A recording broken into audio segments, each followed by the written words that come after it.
Hello students, let's start a new point from the adsorption and colloidal is our new chapter. आपण colloidal सोलचं किंवा classification बघतोय. त्याचे दोन type ने classification कसे होतात हे अगोदरच्या लेक्चरला पाहिलं की त्याच्या फिजिकल स्टेटवरती होणारं क्लासिफिकेशन बघितलं.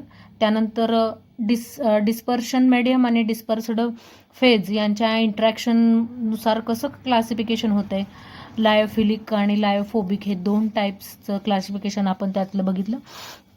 आता आपण क्लासिफिकेशन थर्ड टाईपचं क्लासिफिकेशन कोणत्या बेसिसवरती होते हे बघणार आहोत.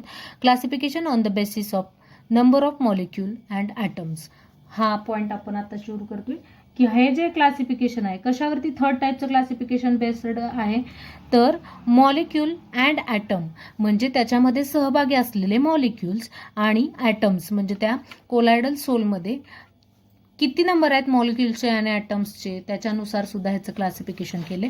पुन्हा ह्याच्यामध्ये टू टाईप्स पडत आहेत. त्यातलं फर्स्ट वन आहे मल्टी मॉलिक्युलर सोल. बघा, मल्टी मॉलिक्युलर सोल. आता नावातच आपल्याला लक्षात येईल की ह्याच्यामध्ये किती सोल म्हणजे किती मॉलिक्यूल आणि ॲटम्स असतील. मल्टी मॉलिक्युलर म्हणजे मल्टी म्हणजे अनेक, मॅनी. ओके, हे जर का कोलायडल सोल किंवा हे कोलायड जर का बनवायचं असेल तर याच्यामध्ये जी काही असणारी पार्टिकलची साईज आहे ती 2 ते 500 यांच्या दरम्यान 2 to 500 यांच्या काय असायला हवी की दरम्यान असली पाहिजे किंवा असते. आता जर का आपण याच्या आधी बघितलं 0.1 to 2 पर्यंत जे काही त्याच्यामध्ये पार्टिकल्स इन्व्हॉल्ड असतात साईज पार्टिकलची त्याला आपण ट्रू सोल्युशन असं म्हटलं होतं. हो की नाही, ट्रू सोल्युशन असं म्हटलं होतं.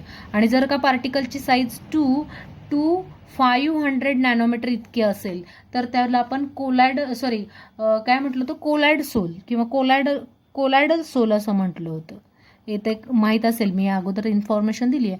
आणि जर का अबाव 500 असेल पार्टिकल साईज तर त्याला आपण कोरस सस्पेन्शन असं म्हटलं होतं. मग आता आपण काय बघतोय, कोलायडल सोलच्या माहिती पाहतोय म्हणजे टाईप्स पाहतोय त्याचे. म्हणजे अर्थातच त्याच्या पार्टिकलची साईज कोणाच्या दरम्यान असणार आहे, 2 to 500च्या दरम्यान असणार आहे. Is that clear? म्हणजे बघा, पण आपल्याकडं असे पार्टिकल आहेत ज्याची पार्टिकल साईज 2 पेक्षा कमी आणि असेल. मग त्यावेळी आपण काय म्हणणार, बघा 2 पेक्षा जर का कमी आहे पार्टिकल साईज तर त्यावेळी आपण त्याला ट्रू सोल्युशन असं म्हणू शकतो. पण आता हे सोल प्रिपेअर करत असताना आपण समजा आपल्याकडे असे काही त्यातले पार्टिकल आहेत की त्याची साईज ह्या 2 पेक्षा कमी आहे. मग अशा वेळी कसं सोल बनवायचा त्याचा, तर तसेच जे काही अगदी मिनिमाइज 2 पेक्षा कमी साईज असणारे खूप सारे पार्टिकल आपण एकत्र करायचे. बघा मी काय म्हणते, कन्सेप्ट थोडी क्लिअर व्हायला वेळ लागतोय, पण लक्षात घ्या. जर का तुमच्याकडे असणाऱ्या पार्टिकलची साईज 2 पेक्षा कमी आहे आणि त्याचा आपण कोलायडल सोल बनवतोय तर अशा वेळी मग काय करायचं, तर असे भरपूर मॉलिक्यूल घ्यायचे, एकत्र करायचे छोटे छोटे की ज्याची पार्टिकल साईज 2 पेक्षा कमी आहेत. आणि असे भरपूर मॉलिक्युलर एकत्र आल्यानंतर एका सिच्युएशनला असं होईल की तो पार्टिकल मोठा दिसायला लागेल, त्याची पार्टिकल साईज 2 पेक्षा वाढेल. हो की नाही? जर का समजा खडूचं डस्ट आपण कन्सिडर करूया, खडूचं डस्ट पार्टिकल खूप सारे एकत्र केले किंवा खूप प्रमाणात एकत्र केले तर कुठंतरी त्याची साईज मोठी होते किंवा आपल्याला ते दिसायला लागतात. खडू कसा प्रिपेअर होतोय, तर त्याचे बरेचसे डस्ट एकत्र करून आपल्याला तो खडू बनतो. अगदी तसंच लाईक दॅट जर का पार्टिकलची त्या कोलायडल सोलमधल्या पार्टिकलची साईज 2 पेक्षा कमी आहेत तर तसे 2 पेक्षा कमी असणारे असे अनेक आपण पार्टिकल काय करायचे, एकत्र आणायचे. आणि त्यावेळी नंबर ऑफ पार्टिकल्स ज्यावेळी आपण एकत्र करू त्यावेळेस त्याची साईज थोडी वाढेल की जी 2 पेक्षा मोठी होईल आणि त्याचा मग आपण सोल प्रिपेअर करू शकू. म्हणजेच काय, 2 to 500च्या दरम्यान त्या पार्टिकलची साईज आपण मोठी करून ते जे काय आहे ते कोलायडल सोल आपण प्रिपेअर करू शकतो किंवा कोलायडल पार्टिकल्स तयार होणार आणि त्याचं परत सोल बनलं जाईल. म्हणून त्याला आपण मल्टी मॉलिक्युलर म्हटलंय. आलं का लक्षात? मल्टी मॉलिक्युलर सोल का म्हटलं, कारण असे बरेचसे 2 पेक्षाही कमी असणारे साईजचे पार्टिकल आपण एकत्र केले म्हणजे मल्टी मॉलिक्युलर झाला आणि मग तो कोलायडल सोल आपण प्रिपेअर केला. आता याचा सेकंड टाईप, याचा exact opposite, macro molecular soul.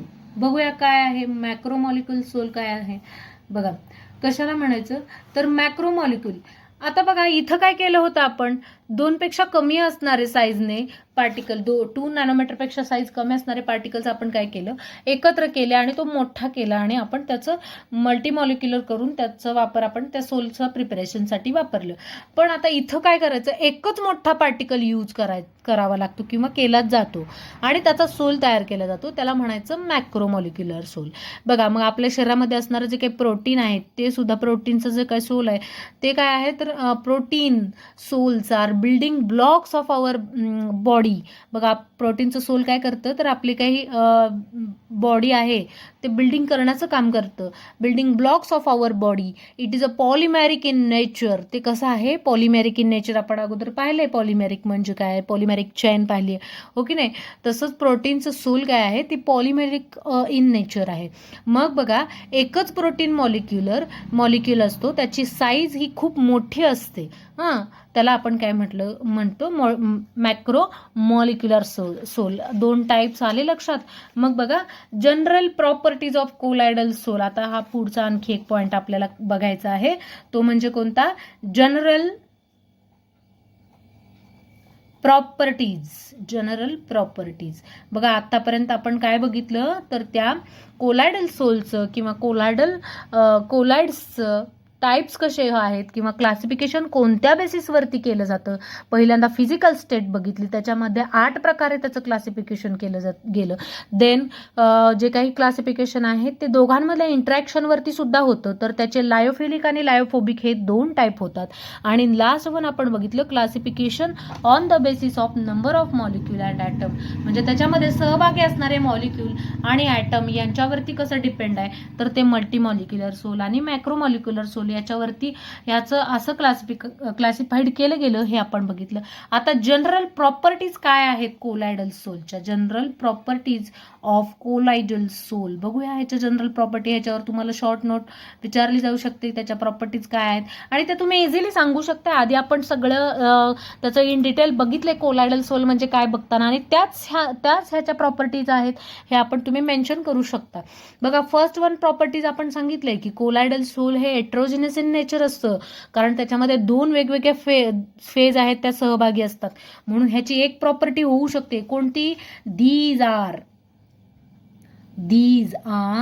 हेटेरोजिनस in nature. These are heterogeneous in nature. बघा आपण ह्याची पहिली प्रॉपर्टी सांगू शकतोय. तर हेटेरोजिनस का, कारण त्यात 2 फेज आहेत इन्व्हॉल्व. त्यातली एक आहे dispersion phase and second one is dispersion medium. या दोघांचा त्याचा सहभाग असतो, म्हणून आपण तो कोणत्या नेचरमध्ये आहे, heterogeneous in nature. Then second property आपण याची काय सांगू शकतो. बघा आता सांगितलं होतं की त्याच्या साईजवरून they can pass through parchment paper slowly. बघा कोलायडल सोल म्हणजे ज्याला की मराठीत आपण कलील असं म्हणतो, की ज्याचं थोडंसं सोल्युशन जे फॉर्म झालेलं असतं ते थोडं दाटसर असतं. म्हणजे स्टार्च पावडर जर का आपण लिक्विडमध्ये डिझॉल्व केली त्यावेळेस जे त्याचं नेचर दिसतं आपल्याला थोडंसं असं दाटसर, त्याला आपण कोलायड असं म्हणतो. मग ते काय होतं तर दे can pass through parchment paper slowly, म्हणजे अगदी फास्टमध्ये ते पास होऊ शकत नाही कारण त्याच्यामध्ये थोडासा थिकनेस पण असतो.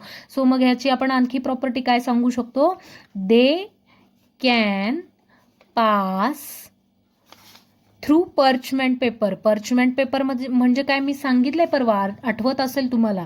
पार्चमेंट पेपर किंवा त्याला काय कशाला म्हटलं जातं, जो की स्किन पासून बनवला जातो त्याला पार्चमेंट पेपर असं म्हटलं जातं. आणि त्या पार्चमेंट पेपरमधून हे जे काही सोल आहे ते कसं होतंय तर स्लोली पास होते.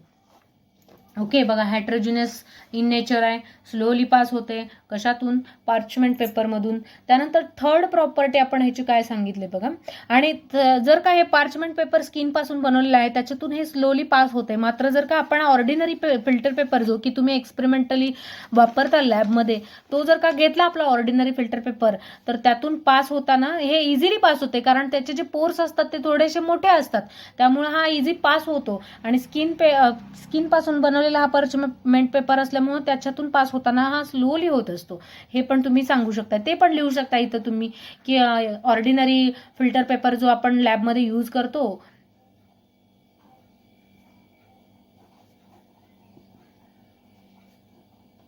त्यातून हे easily ordinary passed by ordinary filter पेपरमधून ते इझिली पास होऊ शकतं. हे सुद्धा तुम्ही तिथं एक प्रॉपर्टी म्हणून मेन्शन करू शकता. देन थर्ड प्रॉपर्टी आपण ह्याची आणखी काय सांगू शकतो तर बघा, पार्टिकल डज नॉट सेटल. आता बघा मगाशी सांगितलं ह्याचं थोडं मिश्रण दाटसर असतं, त्यामुळे ते कुणीकडेही रॅन्डम मोशनमध्ये फिरत असतात, ते त्याचं सेटल होऊ शकत नाही, त्या सोल्युशनच्या बेसला सेटल होऊ शकत नाही. Particle does not settle. Okay, ही पण ह्याची एक प्रॉपर्टी होऊ शकते. देन फोर्थ प्रॉपर्टी आपण काय सांगू शकतो, they are invisible under powerful microscope. म्हणजे ते विजिबल नाही आहेत, जे काय त्याला एक पॉवरफुल असा मायक्रोस्कोप जरी वापरला तरी ते इनविजिबल आहे. काय सांगू शकतो आपण, दे आर इनविजिबल, अदृश्य आहेत, ते विजिबल नाही. जरी का तुम्ही एखादं पॉवरफुल मायक्रोस्कोप वापरलं तरी सुद्धा ते तुम्हाला दिसत नाही. याच्यासाठी वापरणारा हा रिव्हॉल्युशनचा मायक्रोस्कोप वापरावा लागेल, असं मी अगोदर पण सांगितलं होतं. आय थिंक तुमच्या लक्षात असेल. देन फिफ्थ प्रॉपर्टी आपण सांगू शकतो आता, कलर ऑफ द सोल. मग कलर कसा असू शकेल बरं ह्या कोलायडल सोलचा, किंवा कशावरून ठरवाल तो, तर colour of the sol depend on particle size. बघा ह्याचा जो कोलायडल सोलचा जो कलर आहे तो कशावर डिपेंड असेल, colour of the sol depend on particle size. Depend on particle size. जर का त्याच्यामध्ये जास्त पार्टिकल्स असतील तर थोडासा आपल्याला तो दाटसर रंग दिसणार, थोडा थिकनेस जाणवणार कलरमध्ये. आणि जर का कमी प्रमाणात पार्टिकल्स इन्व्हॉल्व्ह झाले असतील तर थोडा ट्रान्सपरंट दिसायला लागेल. म्हणजे कलर कशावर डिपेंड आहे त्या सोलचा, depend on particle size. Okay, then बघा सिक्स्थ प्रॉपर्टी तुम्ही अजून सांगू शकताय, sol shows different properties like as optical property. म्हणजे हा सोल जो आहे तो वेगवेगळ्या प्रॉपर्टीज दाखवतो, त्यापैकी एक आहे ती म्हणजे ऑप्टिकल प्रॉपर्टी. जरा बघा थोडा हा महत्वाची प्रॉपर्टी आहे, महत्वाचा पॉइंट आहे, कारण याच्याशी रिलेटेड आणखी डीपमध्ये पॉइंट आपल्याला बघायचे, म्हणून ही प्रॉपर्टी महत्वाचं आहे. बघा, सोल शोज डिफरंट प्रॉपर्टीज, म्हणजे वेगवेगळ्या प्रॉपर्टीज हा सोल दाखवत असतो. डिफरंट प्रॉपर्टीज, त्यापैकी एक आहे डिफरंट प्रॉपर्टीज लाईक ॲज, कोणती तर ऑप्टिकल प्रॉपर्टी.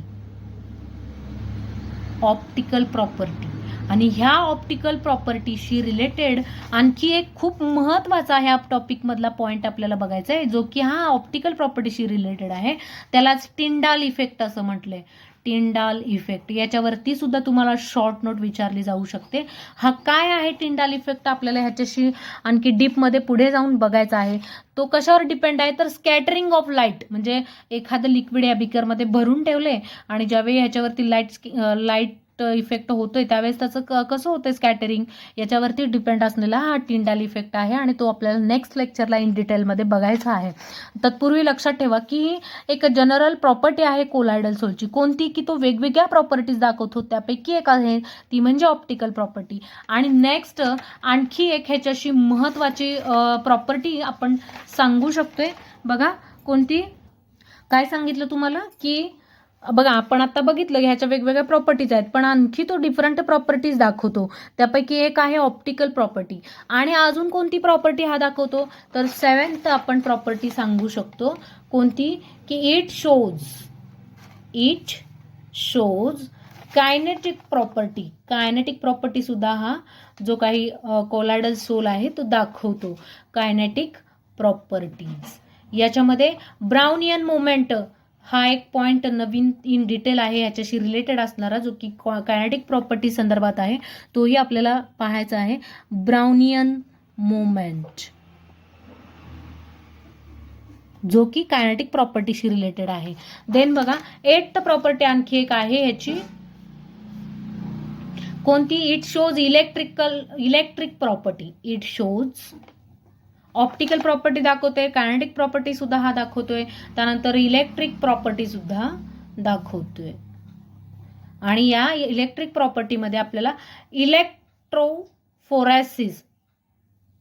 इलेक्ट्रोफोरेसिस हा एक पॉईंट आहे, पण तो आत्ता तुमच्या सिलेबसमधून एक्सक्लूड केला गेलेला आहे.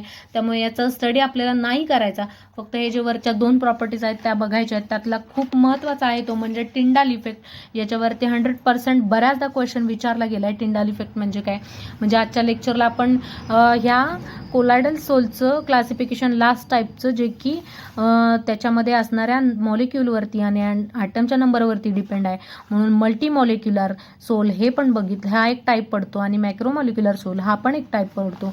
त्यानंतर जनरल प्रॉपर्टीज, जो की IMP क्वेश्चन त्याच्यावरती बऱ्याचदा विचारला जातोय की त्याच्या कोलायडल सोलच्या प्रॉपर्टीज काय आहे. आणि सांगायला अतिशय सोपं आहे, तो हेट्रोजिनियस नेचर आहे, कारण की त्याच्यामध्ये डिस्पर्शन फेज आणि डिस्पर्शन मीडियम वापरलं गेलेलं असतं. ते इझिली स्लोली पास होतं. कशातून? तर पार्चमेंट पेपरमधून आणि ऑर्डिनरी फिल्टर पेपरमधून ते सहज इझिली पासड होतं. त्यानंतर बघा त्याची पार्टिकल जे काय आहे ते सेटल होत नाहीत, नॉट सेटल. बघा असे काही महत्त्वाचे पॉईंट जर का जस्ट आपण लक्षात ठेवले तर त्याच्यावरून तुम्ही सेंटेन्स प्रिपेअर करून ह्याच्या प्रॉपर्टीज तयार करू शकता आणि लिहू सुद्धा शकता. काय हेट्रोजिनियस नेचरमध्ये आहे, ते स्लोली पास होतं पार्चमेंट पेपरमधून, ऑर्डिनरी फिल्टर पेपरमधून मात्र इझिली पास होतं. त्याचे जे काही पार्टिकल्स आहेत ते सेटल होत नाहीत, दे आर इनविजिबल आहे ते मायक्रोस्कोप खाली. त्याचा कलर कशावरती डिपेंड आहे, तर सोलचा कलर डिपेंड आहे त्याच्या पार्टिकल साईजमध्ये. Colour depend on particle size he 5th झाली. तुम्ही एनी 6th किंवा 7 प्रॉपर्टीज लिहू शकता. सोल शोज डिफरंट प्रॉपर्टीज, वेगवेगळ्या प्रॉपर्टीज दाखवतो. लाईक ॲज ऑप्टिकल प्रॉपर्टीज, त्याच्यामध्ये आपल्याला टिंडाल इफेक्ट अभ्यासायचा आहे. देन आणखी तो कोणत्या प्रॉपर्टीज दाखवतो, कायनेटिक प्रॉपर्टी दाखवतो, इलेक्ट्रिक प्रॉपर्टी दाखवतो. पण ही इलेक्ट्रिक प्रॉपर्टीमध्ये जे काही डिटेल्स आहे, आपल्याला इलेक्ट्रोफोरेसिस हे होतं पण आता एक्सक्लूड केले गेले, त्यामुळे ह्याचा अभ्यास आपल्याला आता नाही करायचा. ब्राउनियन मुवमेंट काय आहे ते कायनेटिक प्रॉपर्टीशी रिलेटेड आहे. तर अशा प्रकारे आज आपण ह्या कोलायडल सोलच्या प्रॉपर्टीज बघितल्या आणि आय होप सो की तुम्हाला कळालं असेल. आणि 3 प्रकारे कसं क्लासिफिकेशन केलंय हे सुद्धा तुमच्या लक्षात आलं असेल. अगदी सोपं आहे याचं क्लासिफिकेशन, तुम्ही इझिली अगदी असं सहज लक्षात ठेवू शकता. पहिलं जे क्लासिफिकेशन आपण बघितलं होतं, जी की त्याच्या फिजिकल स्टेटवरती अवलंबून होतं, सॉलिड स्टेट, लिक्विड स्टेट आणि गॅस स्टेट, याच्यावरती ते डिपेंड होतं क्लासिफिकेशन. त्यानंतर सेकंड टाईपचं क्लासिफिकेशन बघितलं, जे की दोघांमधल्या इंटरॅक्शनवरती डिपेंड होतं, ज्याला की आपण लायोफिलिक आणि लायोफोबिक असं म्हटलं होतं. आणि आज जे बघितलं ॲट लास्ट वन, की जे मल्टीमॉलिक्युलर सोल आणि मॅक्रोमॉलिक्युलर सोल हे क्लासिफिकेशन केलं, ज्याच्यामध्ये नंबर ऑफ मॉलिक्युल आणि ॲटम किती आहे त्याच्या बेसवरती हे क्लासिफिकेशन केलं गेलं होतं. आणि लास्ट पॉईंट बघितला की प्रॉपर्टीज, त्याच्या प्रॉपर्टीज कुठल्या आहेत ते आपण आत्ताच्या लेक्चरला बघितलं आहे. आय होप सो की हा टॉपिक तुम्हाला समजला असेल. Okay, next point will be see on the next lecture. अभ्यास करा. थँक्यू.